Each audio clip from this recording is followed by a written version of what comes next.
discussion is going to be around how do I help my recovering addict or alcoholic. So how can I, as the family member or loved one, help the person that is currently in recovery for addiction? Okay.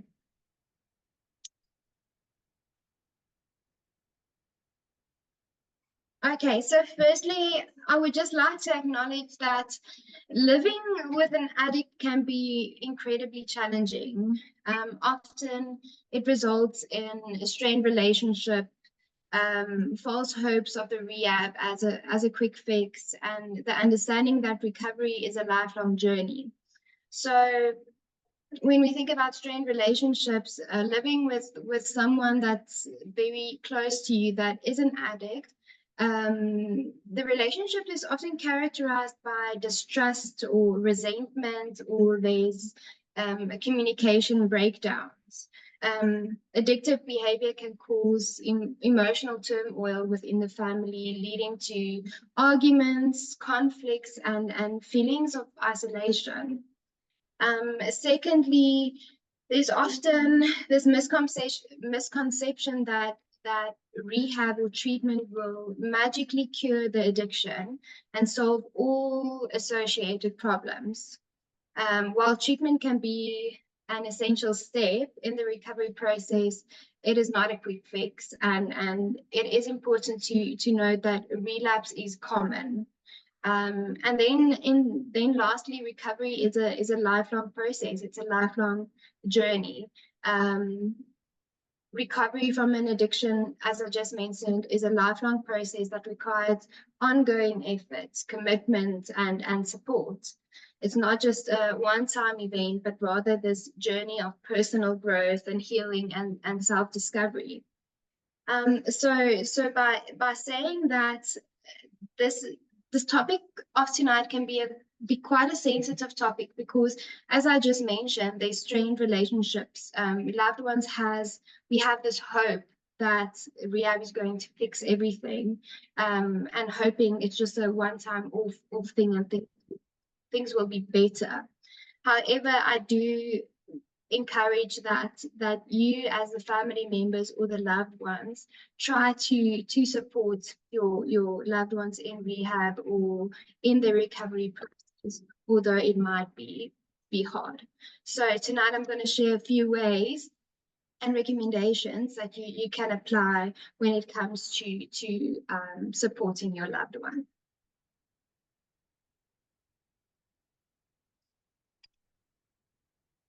Okay, so firstly, it is very important to educate yourself on the addiction and the recovery. So let's start about what is addiction. So the disease of addiction it's a complex brain disorder that is characterized by this compulsive drug or alcohol use despite harmful consequences. So by stating that your loved ones, the people, the addicts, they know that it has consequences. It is causing harm. It is harmful to them. However, they still use the drug. So that is what we mean about the disease of addiction. A lot of the time when we talk to or work with the people in rehab, we say that you're not just an addict, but you're an alcoholic as well. So the disease of addiction, saying that yeah, you're clean from alcohol now, but you can't use any other substances afterwards. So I hope that makes sense what I'm trying to explain, that it's a disease of addiction. It's not just we're fighting alcoholism or the other substances that can be used. So why it is important to understand addiction is because it helps the family to empathize with their loved ones struggling and avoiding the stigmatizing attitudes. Okay. Secondly, I'm not sure if you guys heard about the big book. So it's a big blue book that is the Alcohol Anonymous book. And specifically in the big book, I would like to emphasize the chapter on the doctor's opinion, and how it can be relevant for the families and helpful for the families. So firstly, reading the doctor's opinion, once again, it helps you understand alcoholism as a disease. So in the big book of Alcohol Anonymous, they speak about alcohol, but this can apply to all the behaviors or addictions, not just alcohol. So this can apply to your loved one if they use other substances as well. By understanding that alcoholism is a mental condition, families can approach their loved ones' addiction with greater empathy, compassion, and understanding. Secondly, what this chapter helps with is it helps recognize the progressive nature of alcoholism. So this chapter explains how alcoholism is a progressive condition that worsens over time if left untreated. This can help you guys as family or loved ones recognize the severity of their loved one's addiction and understand why interventions are necessary. Thirdly, what this chapter also helps with is acceptance of powerlessness. So in the doctor's opinion, it highlights the concept of powerlessness over alcohol for both the alcoholic but also their loved ones. This can help families let go of the belief that they can control or cure their loved one's addiction on their own, and instead focus on supporting them in seeking help and treatment. Then another way how the chapter can help the family is the importance of seeking help. So this chapter emphasized the importance of seeking professional help for alcoholism or addiction. Families can be encouraged to support their loved ones in assessing treatment, therapy, or support groups like Alcohol Anonymous or Narcotics Anonymous or Gambling Anonymous. And then lastly, it helps with providing hope for recovery. So while the doctor's opinion acknowledges the challenges of alcoholism, it also offers hope for recovery. Families can be reassured that with the right support, treatment, and willingness to change, their loved ones can overcome alcoholism and rebuild their lives. So overall, the doctor's opinion can help you as family or loved one gain a deeper understanding of addiction as a disease, accept that their own powerlessness over it, and find hope for their loved one's recovery. So it can serve as a source of guidance and encouragement. And then lastly, when it comes to codependency, I would recommend the book by Melody Beatty, Codependent No More. And why this book is incredibly helpful for families is by understanding codependency. So in this book, Beatty provides a comprehensive explanation of codependency, helping family members recognize codependent behaviors and patterns within themselves. By understanding how codependency manifests, it impacts it has on the relationships family can be able to address and change the unhealthy dynamics that's forming or formed. In the book, they also speak about setting boundaries. So they emphasize the importance of setting and maintaining healthy boundaries in relationship. And this is particularly relevant for families or loved ones of addicts who may struggle with boundaries due to enabling behaviors or desire to control their loved one's addiction. They also talk in this book about detachment and the concept of detachment, which involves letting go of attempts to control or fix the addict's behavior. This can be empowering for you as a family member who feel overwhelmed by their loved one's addiction, and help them focus on their own growth and recovery. And then one other thing I would like to emphasize in this book specifically, although there's many things this book teach family members or loved ones, is accepting and forgiveness. So in Codependent No More, it encouraged the reader to practice acceptance of themselves and their loved ones. By letting go of the resentment and forgiving past hurts, family members can begin to heal and rebuild relationships in a more healthier way. So overall, the Codependent No More book offers practical tools, insights, and guidance for families of addicts to break free from codependent patterns, establish healthier boundaries, prioritize self-care, and find support of their own journey towards healing and recovery.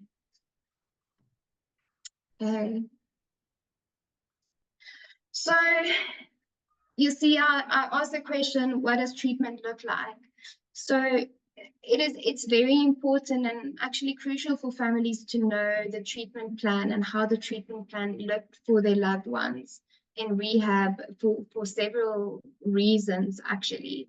So firstly, it's to understand the recovery process. So knowing the treatment plan helps families understand what their loved ones will be going through during the time that they are in rehab. This includes the various therapies, activities, interventions that will be part of their daily routine.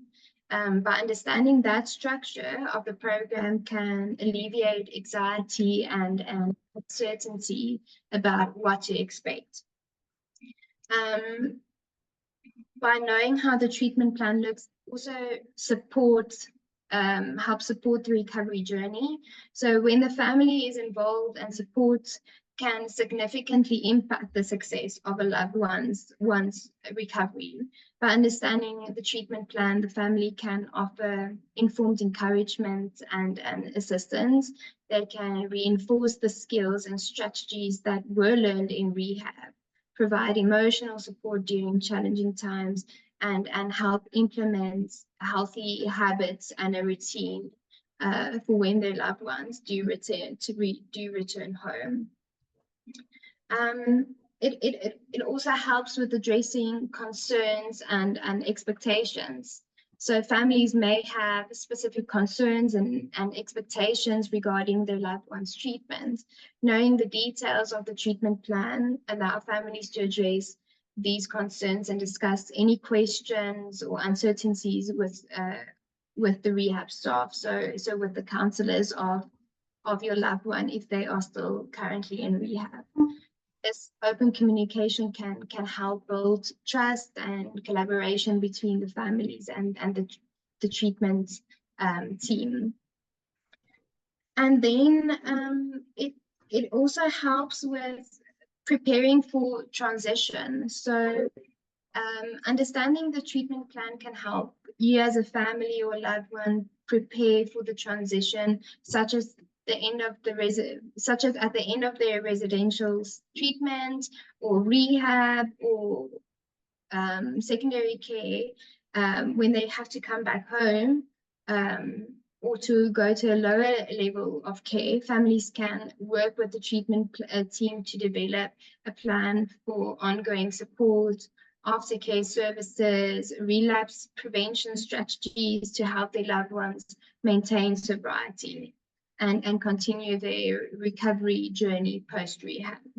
So in summary, knowing the treatment plan of your loved one in rehab empowers the family to actively participate in the recovery process.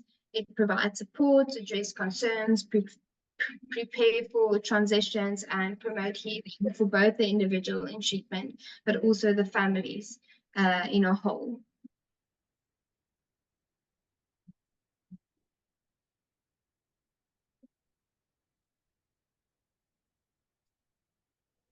Okay, another way that I would recommend that you can help your loved one during their recovery journey is to make changes to support their sobriety.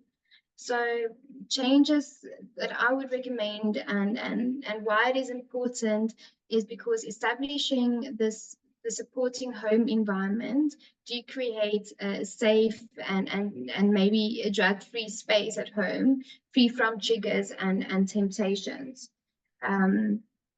So examples that I would give is maybe to remove the alcohol or drugs from the house, and encourage them to participate in more positive activities.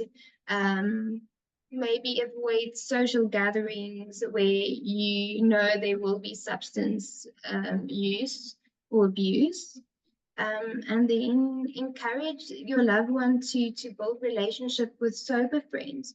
So many times, what we see during treatment is your family, the individual being anxious about, okay, but what happens next? Like, I made these friends, but they are also the friends that encourage me to use my drug of choice. So by supporting them and helping them find ways to other ways to enjoy themselves and helping them build new relationship with other types of friends will also alleviate that anxious feeling that they might. Or can I go on?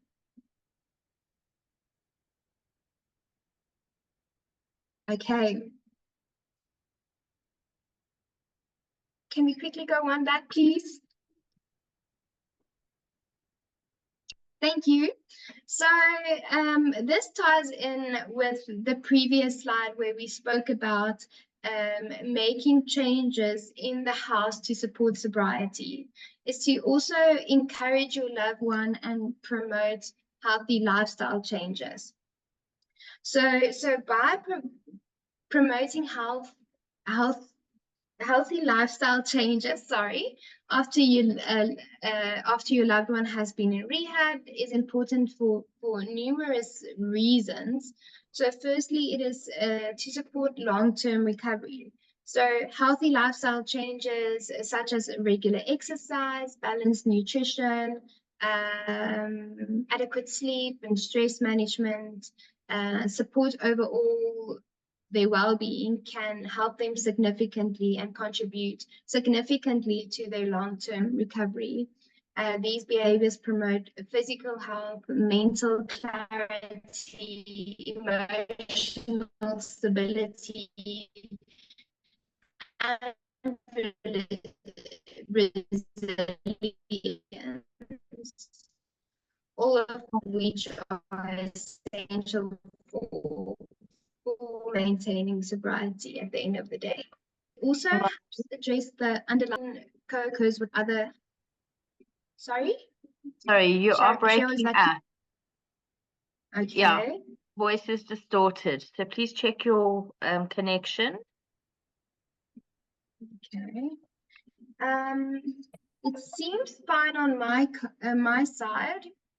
Seems to be getting better. Let's see.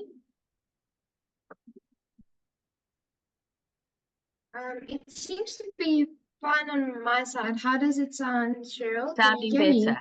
Yeah. Okay. Okay. Please just stop me again if you can't hear me. Will do. So as I mentioned, like okay, thank you, Cheryl. So addressing this underlying issues,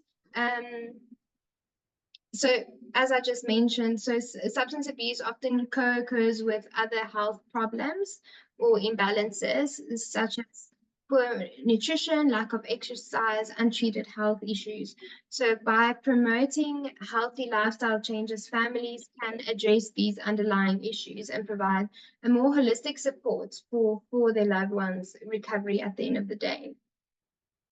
It also reduces triggers and cravings. So what that essentially means is engaging in healthy activities and behaviors can help keep them distracted from triggers and cravings associated with their addiction.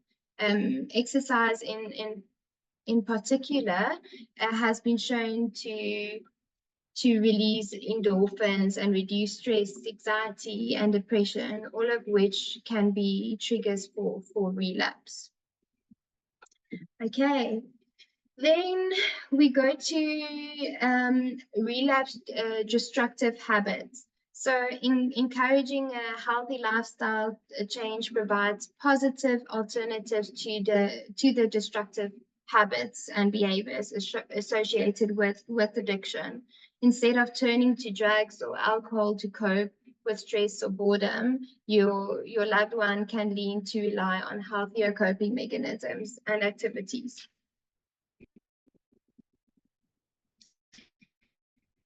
And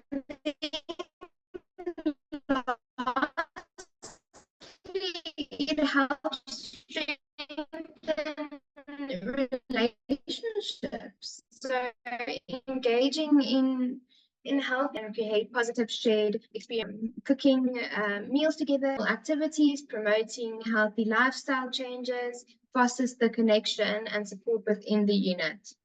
Okay, so overall, promoting healthy lifestyle changes after rehab reinforces the lessons learned in treatment, providing ongoing support for recovery and helps your loved one build a foundation for a fulfilling sober life. Cheryl, can you still hear me? Yeah, we can hear you, Marlé. Yeah. Okay, thank you. Just want to make sure before I continue. Then this one is quite important. So you as a family member or family or loved one, you need to set healthy, realistic boundaries. So a boundary is this imaginary line that separates oneself from another. It physical space, emotions, needs, and responsibilities from aware of how they should treat you and what is acceptable and what is not acceptable. The reason why boundaries is so important is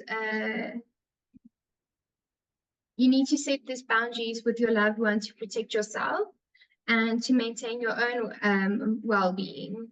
So avoid enabling behaviors that might indefinitely support their addiction.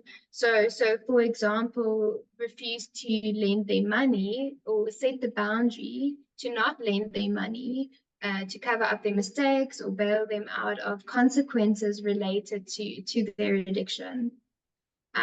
Or if your loved one breaks a rule or relapse, it's important to enforce a consequence consistently, such as limiting contact. Sorry, you can see us at the end of the day, and maybe go and seek professional help. Then we can go to the next slide.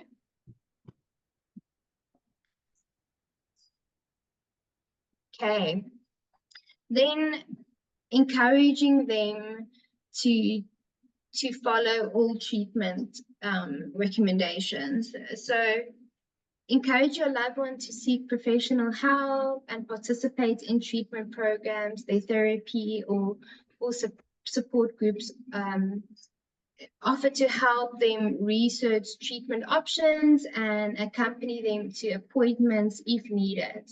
So for example, help them find a reputable rehab facility, therapist, or support group in their area. Maybe offer to assist them with transportation, or if they have children, to help them with childcare arrangements when necessary. So encourage them to constantly go to meetings, especially after they've been in rehab. Okay, and then this is quite what I meant in the beginning about a sensitive topic and a hard one that you as family might experience because of all the hurt you feel towards the addictive behavior that your loved one has caused. But it is also very extremely important from you as a family to provide emotional support. So be a source of encouragement, empathy and understanding for your loved one. Let them know that you believe in their abilities to recover and that you are there for them, even during difficult times. So try to be empathetic and non-judgmental. Show compassion towards your loved one's challenges without blaming or criticizing them. Another recommendation is to listen to them, so practicing active listening. So encourage open communication and provide a safe space for your loved one to express their feelings and concerns. It's like this. Imagine if you were in or if you were going through a tough time, you'd want someone to listen to you without judging, right? A compassionate ear and a caring heart. Okay, we can go to the next slide.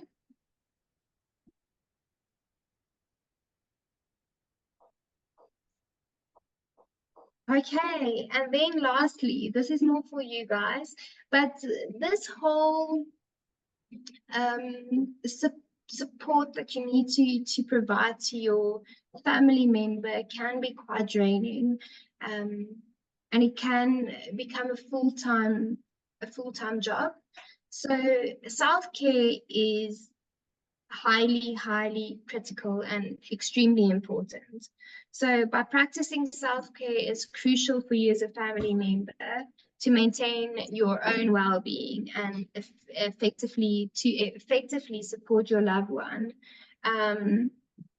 We usually say you can't pour from an empty cup. So your well-being needs to be in a good place for you to be able to support your loved one. So recommendations I would make there is to seek help. Connect with others who understand what you're going through by maybe attending support groups such as Alon, Naran, or Coda. That is just a few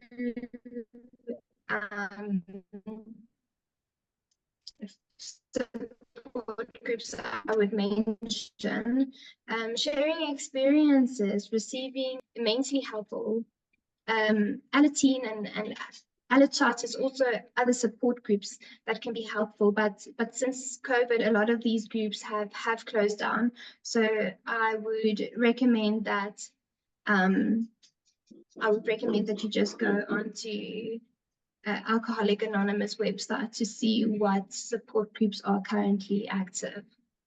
Practice stress reduction techniques. Engage in activities that can help you manage stress and promote relaxation, such as meditation, deep breathing exercises, maybe yoga or mindfulness practices.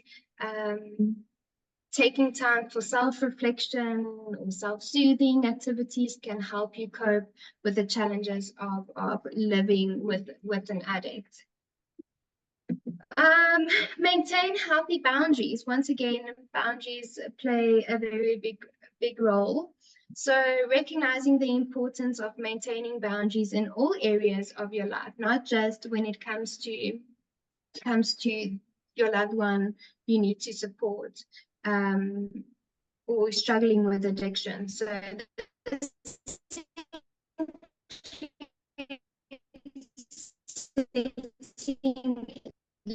limits with You're work, breaking a bit, social Marlé. commitments, and other relationships to prevent burnout. Okay. Okay, let me see if, sorry guys. Can you hear me better now, Ellie? Yeah, it's better now. Okay, I apologize for the connection. Okay, then take breaks. It's okay to take breaks from the situation when needed. So whether it is a short walk outside or a weekend getaway, or simply setting aside time for yourself each day, carving out moments can recharge you, your energy and perspectives. Another one is to engage in activities that you enjoy as an individual. So make time for activities and hobbies that bring you joy and fulfillment, whether it's exercise, reading, or spending time with your own interests and passions. It can boost your mood and your resilience. Seek professional help. Don't hesitate to seek support from a therapist or counselor who specializes in addiction and family dynamics. Therapy it can help you gain coping strategies and explore ways for you to enhance your well-being. And then lastly, practice self-compassion. So be gentle and kind to yourself as you navigate these challenges of supporting a loved one during the recovery or with addiction. Acknowledge your efforts and strengths and recognize that it's okay to ask for help when needed. So by prioritizing self-care, family members can better cope with the stress and challenges of living with an addict while maintaining their own healthy lifestyle or their own health and well-being. Okay, next slide. That is just a few, as I mentioned, CODA and Anon that you can research if you want to join a support group. Okay. Lastly, I've mentioned, well, I put insert this picture into this presentation tonight because it goes about expectations. So usually what happens is families or loved one, they hold this unreasonable expectations, just as with the first arrow. So everything is going to be smooth sailing from here. And in reality, it looks more like in the picture. There's going to be ups and downs. There's going to be challenges. So old unreasonable expectations. Ellie, can you still hear me? Yes, we can hear you. Okay. Many loved ones find themselves disappointed by a recovering addict and the progress that they've made or haven't made. This is especially true when it comes to relapse. And then assess your expectations. What does the expectation mean to me? How does this relate to my codependency? That is then the end of this presentation from my side. What is going to happen now is we are going to open the floor for any conclusions. I read conclusions, sorry, for any questions and answers. I'm not sure, Ellie or Cheryl, if you would like to include something that I just mentioned or make a comment on some of the slides. Right. Thank you so much, Marlé. I think that was really insightful. We do have a question in the chat box. Kurt is asking, how are you supportive and compassionate without being a victim to manipulation of the addict? Sorry, I just want to open the question myself so I can read it.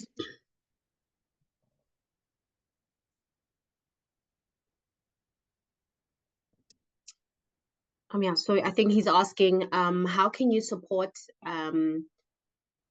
someone in recovery and show compassion without becoming victim to their manipulation? Yes, Marlé, if you don't mind. And I think this is such a good question. Listening to the presentation, can you guys hear me okay? Yes, we can hear you.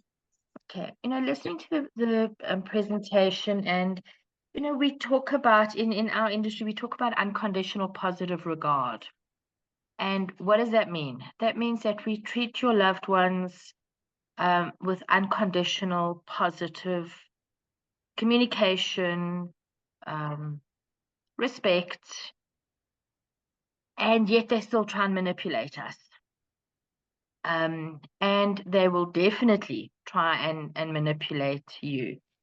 So from my experience, I think it's about being really wise to know that the manipulation is part of the disease of addiction. And I can still be kind to you, but what does that look like? So is that kindness? I'm treating you with respect.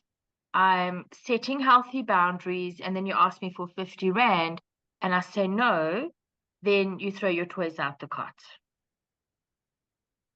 So it's a tough one. And I think it's about sticking to what your boundaries are and always check your motives. We as the family need to check our motives. And what is our intention? Because I think if we're very honest with ourselves, our intention is we think if we change, they'll stop using. They'll get better. And that's not why we treat them with respect. We treat them with respect because maybe we're respectful people. And we treat them with respect because they're still our loved ones. They're our children. But I can respect you, but I don't have to believe everything you say. So, for example, in the treatment center, we get manipulated every minute of every waking hour. And we check. We check with you, we'll call you, we'll send texts. We, on groups, we have our own WhatsApp groups amongst the staff, because I might be in the office and I've said no to somebody, and they'll go out and they'll say to Tristan or Marlé or Lali, Cheryl said that I can phone my mom. And my team just pops me a text and say, did you say it? And I'll say no. Then we know we're being manipulated. So it's about expecting to be manipulated and not getting upset with them when they do, but also not capitulating. And it takes time, and it takes hard work, and it takes a lot of self-reflection to get to that point. But I think to start off with, accept they're going to manipulate.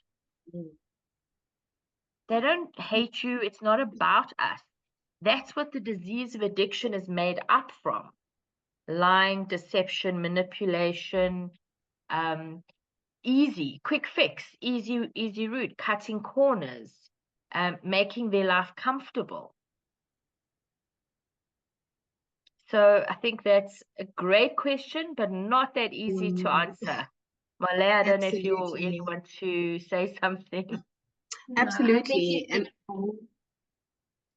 Absolutely. And I think it's important that you identify your boundaries, you express the boundaries, and to also assert the boundaries. We found that a lot of times their support system have overly flexible boundaries, and once those in recovery can see that my parent or my partner is overly flexible, they continue to manipulate because they find a loophole. So it's very important to identify the boundary, to express the boundary, but also to remember to assert that boundary. It's not an easy process, like Cheryl said, but one needs to be assertive when it comes to honoring those boundaries. All right, we do have another question. Someone is just asking, what is the name of the book you mentioned at the beginning of the presentation? So I think there are two books that were mentioned. Yes, so the first one was The Big Book of Alcoholics Anonymous. So yeah, that's a big blue book, as I mentioned. We call it The Big Book of Alcoholics Anonymous, and the chapter there that I focused on was the doctor's opinion. Okay, so that was the first book.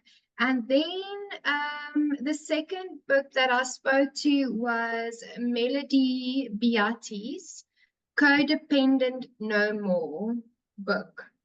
That is more a book that offers practical tools and insight and guidance for families. And she's got a whole series of books. Mm. She's on Facebook. She's got some nice short daily readings. So it's definitely worth checking her out.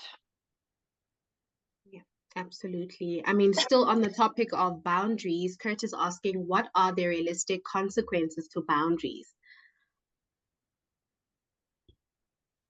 Okay, Kurt, you're on a roll tonight. Stump the panel. Again, I think I could start.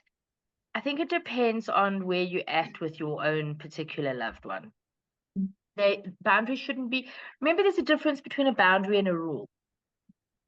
So I think each of us have rules in our home. And, like one of the rules maybe in my house is whoever goes to bed last has to lock the door. If they don't lock the door, what am I going to do? Am I going to kick them out? Am I going to take away supper? What am I going to do?